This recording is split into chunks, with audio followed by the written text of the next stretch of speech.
मैंने तुम्हें इस दिन के लिए जन्म दिया था भीमा, कि तुम अपने पिता के शत्रुओं को दंडित करने की बात भुलाकर इस प्रकार पागलों की तरह आखेटों के पीछे भागो? क्या तुम्हें अपने माता के हृदय की धड़क की ज्वाला और इसके आंसू दिखाई नहीं देते भीमा?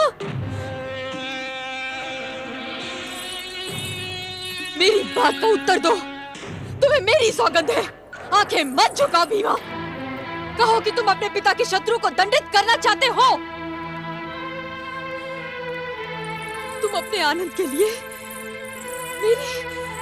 मेरी तपस्या को व्यर्थ करना चाहते हो, मेरी साधना को नष्ट भ्रष्ट करना चाहते हो, मेरे प्रतिशोध को ठोकर मारना चाहते हो भीमा? मेरी समझ में कुछ नहीं आता माता। तुम क्या कह रही हो? किसके लिए कह रही हो? कौन है मेरे पिता का शत्रु?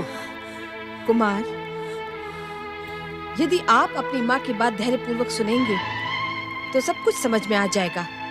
आप नहीं जानते हैं, यदि आपकी माता आज जीवित है तो केवल इसी साधना के साथ कि एक दिन आप उनके प्रतिशोध को पूरा करेंगे और अपने पिता के हत्यारों को दंडित करेंगे।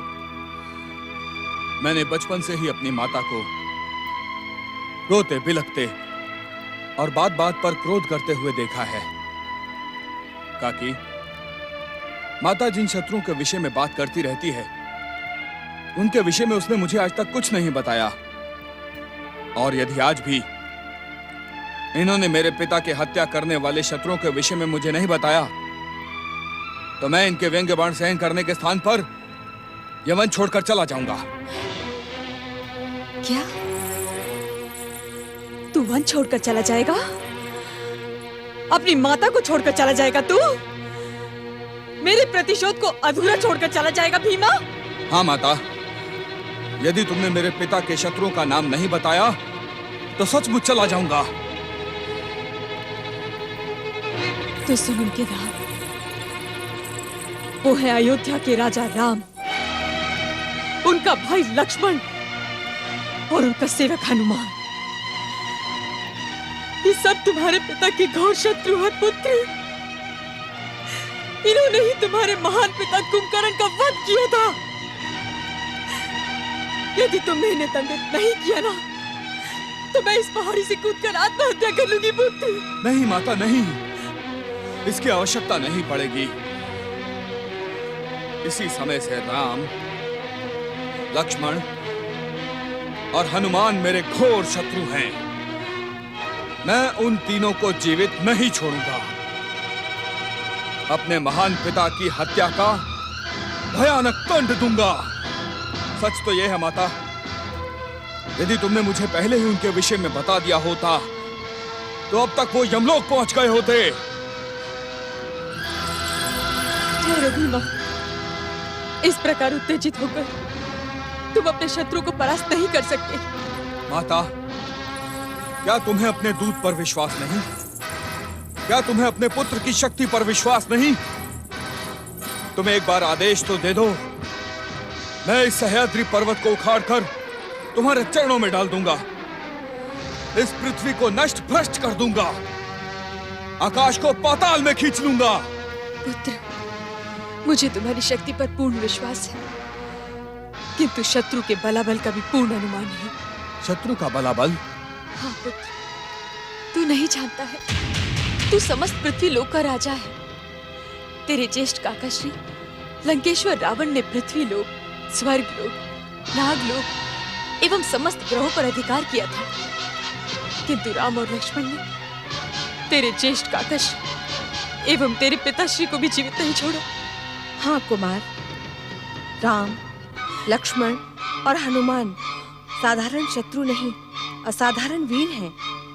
शक्ति संपन्न हुए बिना आप उनसे प्रतिशोध नहीं ले सकते हैं। और मैं शक्ति संपन्न कैसे हो सकता हूँ?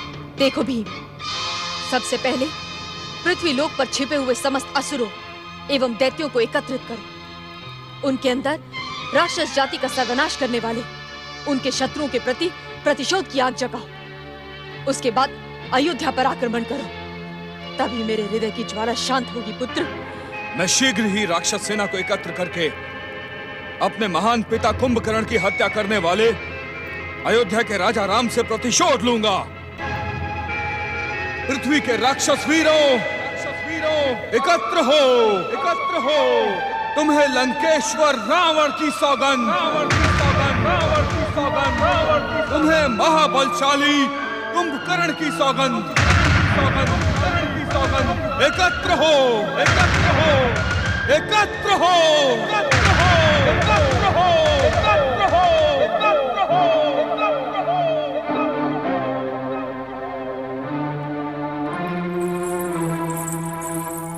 राजकुमारी, आप कहाँ जा रही हैं? राजकुमारी, राजकुमारी, रुक जाइए राजकुमारी। नहीं रक्तांबरी, आज मुझे मत रोको।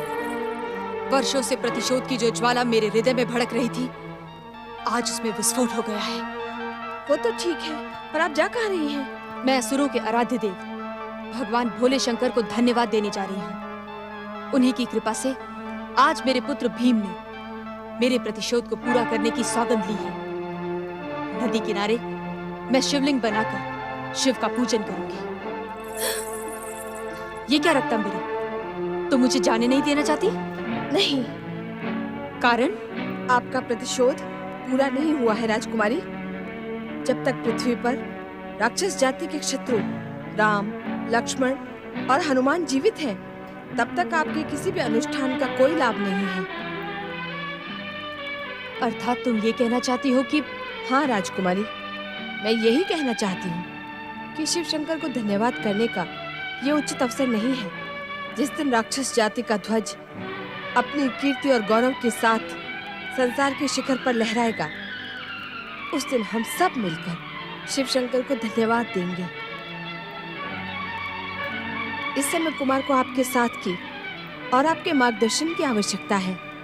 आपका साथ न होने पर वे अपने संकल्प से भटक भी सकते हैं। चलिए राजकुमारी, एक क्षण का भी विलंब न कीजिए, शीघ्र कुमार के पास चलिए। राक्षस वीरों, एकत्र हो। तुम्हें लंकेश्वर रावण की सौगंध, तुम्हें महाबलशाली कुंभकर्ण की सौगंध, एकत्र हो।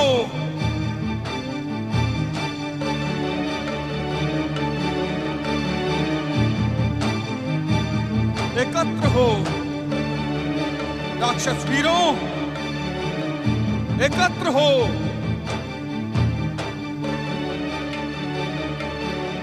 दुर्भाग्य, घोर दुर्भाग्य, संसार के सबसे अधिक वीर और गौरवशाली राक्षस जाति की ये दुर्दशा। अपने पराक्रम से संसार पर अधिकार करने वाली राक्षस जाति के पास आज रहने के लिए भूमि नहीं, पेट भरने के लिए भोजन नहीं। अन्याय, घोर अन्याय। इन राक्षस शत्रु देवताओं ने राक्षस जाति के साथ भयानक अन्याय किया है। जानते हो कि तुम्हारा शत्रु कौन है? जानते हो तुम्हें इस दुर्भाग्य के अंधकार में किसने धकेला है? नहीं, हम कुछ नहीं जानते।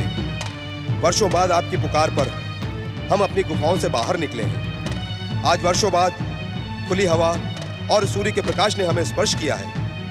हम कुछ नहीं जानते, परंतु हम जानते हैं। कौन है वो? हमें नाम बताएं। क्या उसका नाम जानकर तुम उससे प्रतिशोध लोगे? हाँ, हम प्रतिशोध लेंगे। सोच लो वीरों, तुम निर्बल हो और शत्रु बलशाली। तुम्हारे प्राण भी संकट में आ सकते हैं। हमें अपने प्राणों का कोई भय नहीं। तो अब तक शांत क्यों थे? लंकेश्वर रावण, इंद्रजीत मेघनाद और महाबलशाली कुंभकर्ण का वध करके राक्षस जाति की दशा को दुर्दशा में बदलने वाले राम लक्ष्मण से प्रतिशोध क्यों नहीं लिया? क्योंकि हम संगठित और एक साथ नहीं थे। आपकी पुकार ने हमें एक साथ कर दिया है। अब हमारी शक्ति शत्रुओं को अवश्य दंडित करेगी। लंकेश्वर रावण, इंद्रजीत मेघनाद और महाबलशाली कुंभकर्ण का वध करने वाले जीवित नहीं बचेंगे। आओ माता आओ। राक्षस वीरों, ये राक्षस जाति के ध्वज को आकाश की ऊंचाई तक पहुंचाने वाले महाबलशाली महाराज कुंभकर्ण की पत्नी और हमारी माता करकटी हैं। इन्हें प्रणाम करो। प्रणाम राक्षस माता। राक्षस माता करकटी की, राक्षस माता करकटी की। वीरों, केवल मेरी नहीं, मेरे पुत्र भीमासुर की भी जय जयकार करो। मुझे पूर्ण विश्वास है कि भीमासुर का नेतृत्व तुम्हें एक बार फिर से तीनों लोगों का राज्य सौंप देगा। राक्षस माता करकटी और राक्षस राज भीमासुर की। वीरों, अयोध्या के राजा राम के पराजय में ही हमारी विजय है, हमारा गौरव है। इसलिए पूरी शक्ति लगाकर अयोध्या पर अधिकार करो। यदि राम और लक्ष्मण को जीवित बंदी न बना पाओ तो युद्ध भूमि में उन्हें मृत्यु दंड दो। ऐसा ही होगा राक्षस माता। अयोध्या में एक भी मानव जीवित नहीं बचेगा। हम पिछले लंबे समय से भूखे हैं। अयोध्या के मानवों को पचाकर ही हमारी भूख शांत होगी माता। तो फिर चलो, आक्रमण! आक्रमण! नारायण नारायण। ठहरो राक्षस राज भीमासुर, ठहरो। ऐसी भी क्या शीघ्रता? मेरी बात तो सुनो। ए चोटी वाले साधु, तू फिर से आ गया?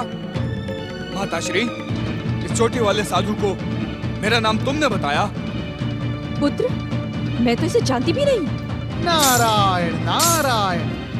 राक्षस राज भीमासुर का नाम अब तो न इस नारद के लिए अनजाना है और न ही इस संसार के लिए। परिचय मिलने पर भी यहाँ प्रकट होकर हमारा मार्ग रोकने का कारण? नारायण नारायण। राक्षस राज भीमासुर, मैं तुम्हारा हितैषी था, अब भी हूँ और भविष्य में भी रहूंगा।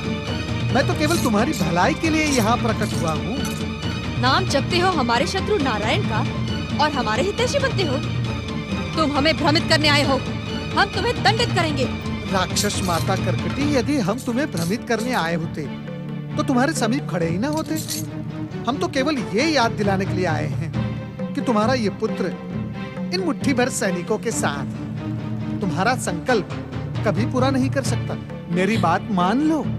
हमें तुम्हारी कोई बात नहीं सुननी है। जिस प्रकार आए हो उसी प्रकार। ठहरो माता, पहले इसकी बात तो सुन लो। कहो, हमारा संकल्प कैसे पूरा होगा?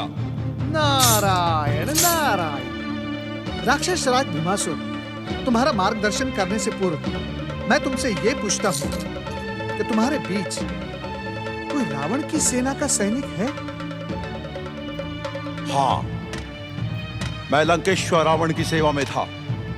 राम के विरुद्ध युद्ध में मैं राक्षस सेना की ओर से लड़ा था, परंतु जब लंकेश्वर रावण का वध हो गया तो मैं सह्याद्री के इसी क्षेत्र में एक गुफा में आकर छुप गया था। बस बस बस बस बस बस, इतना ही पर्याप्त है।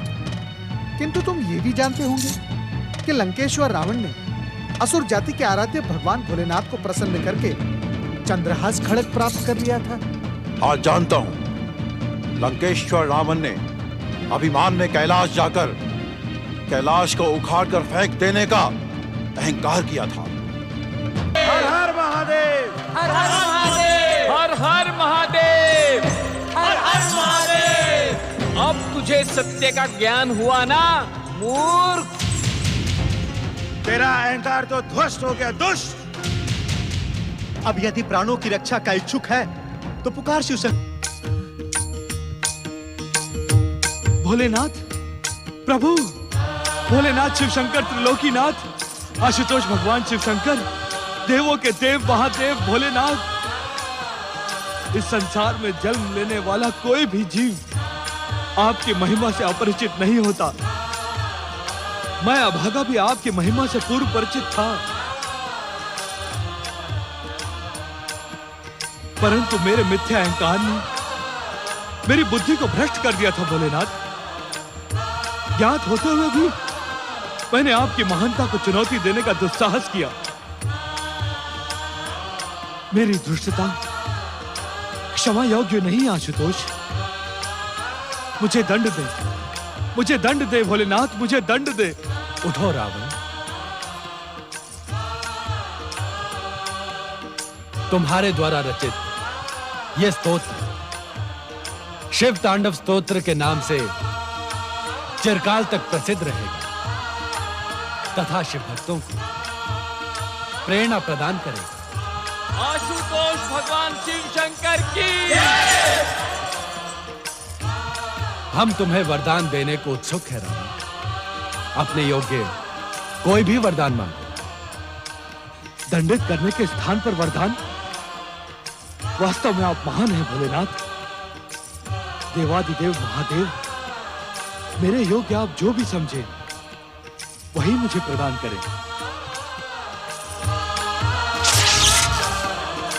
लंकेश्वर रावण, लो ये चंद्रहास खड़ग धारण करो।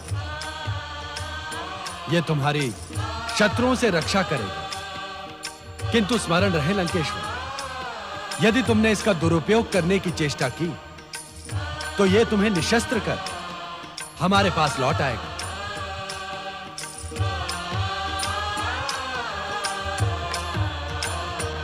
इस घटना की याद दिलाकर तुम हमसे कहना क्या चाहते हो चोटी वाले साधु? नारायण नारायण राक्षस माता, मैं कहना कुछ नहीं चाहता, केवल प्रेरित करना चाहता हूं, प्रेरित। यदि आपका ये पुत्र आपका संकल्प पूर्ण करना चाहता है तो उसे शिव कृपा प्राप्त करनी होगी। तभी वो रावण और कुंभकर्ण की भांति सातों द्वीपों का स्वामी बन सकता है। भक्ति से प्राप्त की हुई वरदान की शक्ति ही तुम्हें सफलता के शिखर तक पहुंचा देगी। मेरी बात मानो। ओम ब्रह्मणे नमः का जाप करते हुए परमपिता ब्रह्मा जी की आराधना तब तक करो जब तक वे प्रसन्न होकर तुम्हें वरदान न दे दें। पुत्र, ये हमें भ्रमित करना चाहता है, इसकी बात पर विश्वास मत करो।